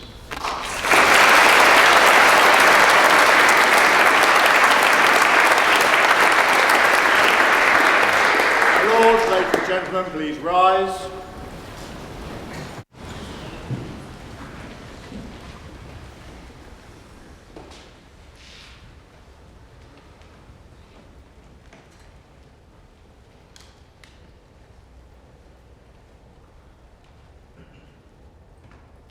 Thank you, and be seated.